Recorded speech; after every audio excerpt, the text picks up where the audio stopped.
It is just past midnight on Pudding Lane. A candle glows where it should not.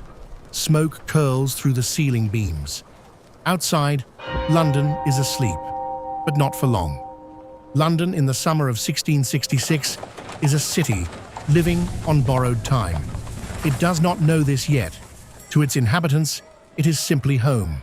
Chaotic, stinking, thunderously alive. The city spreads along the northern bank of the Thames like a tangle of splinters and soot. Its streets are barely wide enough for 2 carts to pass. Its buildings, most of them 4 and 5 stories tall, lean over the lanes below, their upper floors jutting outward until the sky above is little more than a thin grey strip. Everything is made of wood. The frames, the floors, the walls. Pitch and tar coat the rooftops. The whole city is, in a very real sense, waiting to burn. The summer has been unusually dry, week after week without rain. The Thames runs lower than anyone can remember. The timber buildings have been baking in the heat since June, their wood shrinking and cracking, the moisture long gone. And at night, a dry east wind pushes steadily across the rooftops. In the bakery on Pudding Lane, owned by Thomas Farriner, the King's own baker, the ovens have been burning all day. Farriner later claims he checked them before going to bed. He says he doused the fire properly. But sometime after midnight, something reignites. Perhaps a stray ember. Perhaps a spark catching a pile of dry fuel stacked too close to the heat. The exact cause has never been proven. What happens next is, by 1 in the morning, the building is fully alight. Farriner and his family manage to escape through an upper window onto a neighboring roof. But one of his servants, a woman whose name history will not record, cannot bring herself to climb out. She stays. She becomes the fire's first confirmed victim. The first of what official records would later count as only 6 dead. A number most historians today believe is a vast undercount, because the poorest of the city, those living in cellars and unmarked courts with no one to write down their existence, had no one to record their end. The fire moves into Fish Yard, then Thames Street. Thames Street is the worst place it could possibly go. The wharves and warehouses lining the river are packed with oil, coal, timber, tallow, tar, and rope. The fire finds all of it. It drinks it in. Within an hour, the riverfront is a wall of flame. A messenger is sent to wake the Lord Mayor of London, Sir Thomas Bloodworth. He arrives at the scene, looks at the burning buildings, and famously declares that a woman could put it out herself. He goes back to bed. This single decision will define his legacy for the rest of history. By dawn, the fire has crossed Thames Street and is moving west with the wind. Samuel Pepys, a naval administrator and meticulous diarist, looks out from his window and sees the glow on the horizon. He walks to the Tower of London and climbs to an elevated point.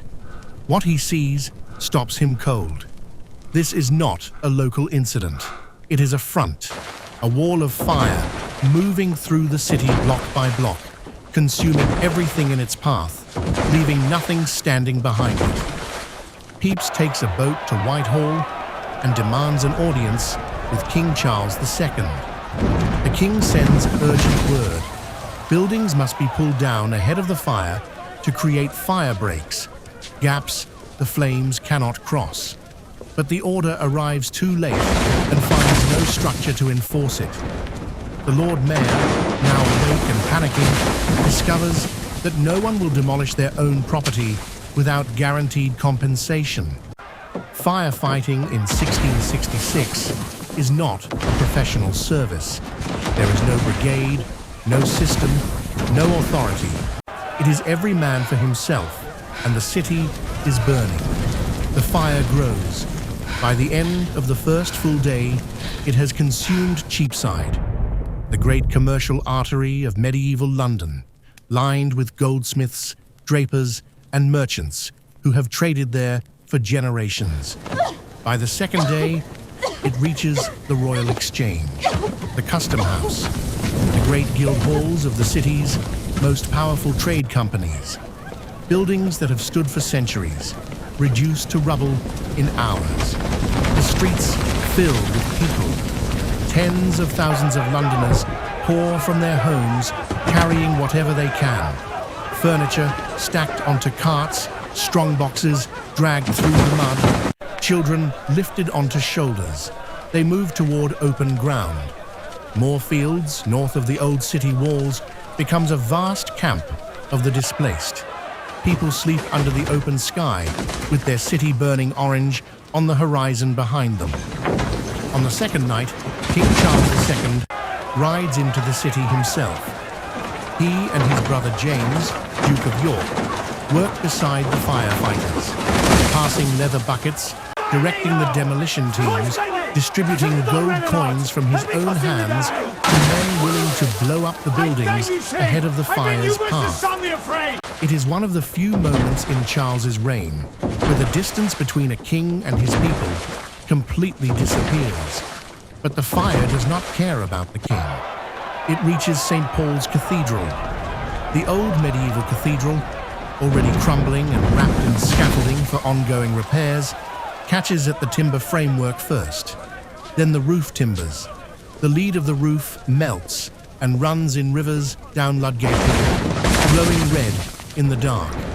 The booksellers who had carried their stock into the cathedral crypt, certain the thick stone would protect it, find their life's work still smouldering days later. By the fourth day, the 5th of September, the wind finally drops. The fire breaks carved through rows of houses on the king's order begin to hold. The fire, starved of fuel in key places, slows. And then finally, it stops. When Londoners return to what had been their city, they find a wasteland of ash and broken chimneys stretching as far as the eye can see. 373 acres of the City of London are gone. 13,200 houses destroyed. 87 churches. 44 guild halls. 100,000 people are homeless. In a city of roughly 500,000, 1 in 5 has lost everything. And yet, from this total destruction, something different begins.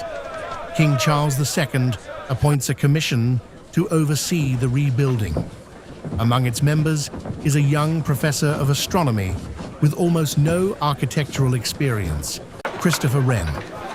His grand vision for a new London, wide boulevards radiating from great piazzas, is rejected as impractical. The people of London rebuild plot by plot on the old street lines, but this time by law in brick and stone. Timber is forbidden. The wooden city will not return. Building regulations are written for the first time. Fire insurance is invented here.